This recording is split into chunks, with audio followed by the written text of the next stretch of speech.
રાતના 12 વાગી ચૂક્યા હતા. ઘરમાં સન્નાટો એટલો ઊંડો હતો કે શ્વાસ લેવાનો અવાજ પણ સંભળાતો હતો. આર્યને ધીરેથી દરવાજો ખોલ્યો. તેણે સ્નેહા તરફ જોયું અને પલંગ પાસે આવીને ચૂપકીથી તેના છેડાને હળવેથી ઉઠાવ્યો, જાણે કોઈ જૂનું રહસ્ય ફરીથી ખોલી રહ્યો હોય. સ્નેહાની આંખો અડધી ખુલી.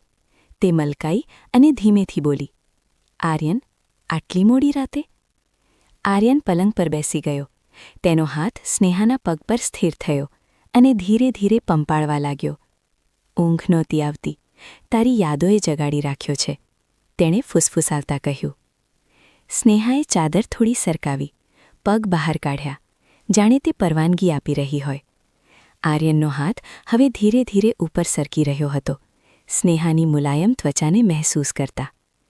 સ્નેહાના શ્વાસ હવે તેજ થઈ ગયા. તે બોલી, "આર્યન, તારો આ સ્પર્શ આજે કંઈક વધુ જ ઊંડો લાગી રહ્યો છે." આર્યને સ્મિત સાથે જવાબ આપ્યો, "કહી રહ્યો છું ને કે આજે રાતે તને એ હૂંફ આપું જે ક્યારેય ઠંડી ન પડે." સ્નેહાએ પલંગ પર પોતાની જગ્યા થોડી વધારી, જાણે કહી રહી હોય કે રોકાતો નહીં. આર્યને ફૂસફૂસાવ્યો, "સ્નેહા, તું કેટલી કોમળ છે, જાણે રેશમી ચાદર હોય.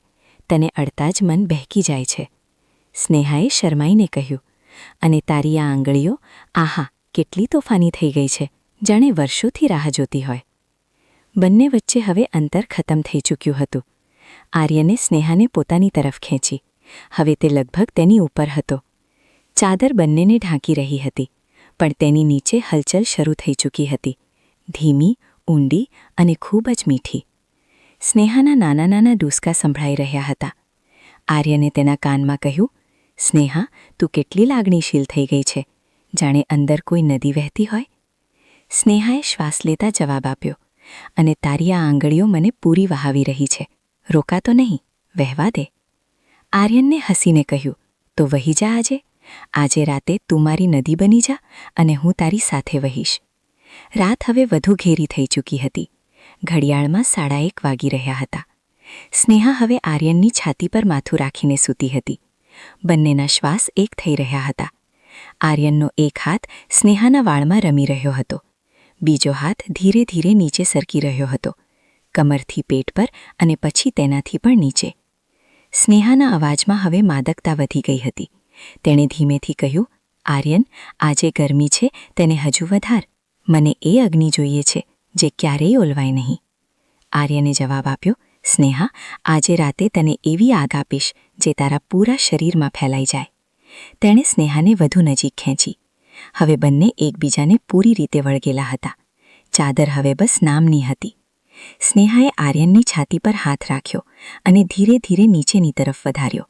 આર્યનનો શ્વાસ ભારે થઈ ગયો. તે બોલ્યો, "તારો આ સ્પર્શ જાણે આગ લગાવી રહ્યો છે." સ્નેહાએ તોફાની સ્મિત સાથે કહ્યું, "તું બળી જા, હું પણ તારી વજહથી બળી રહી છું અને આ બળતરા ખૂબ મીઠી છે." આર્યને સ્નેહાની ગરદન પર હળવેથી હોઠ મૂક્યા. સ્નેહાનો અવાજ થોડો ઊંચો થયો, જે તે દબાવી રહી હતી. આર્યને કાનમાં કહ્યું, "તું કેટલી ગરમ છે, જાણે અંદર કોઈ ચૂલો સળગતો હોય. મારે જોવું છે આ આગ કેટલી તેજ છે."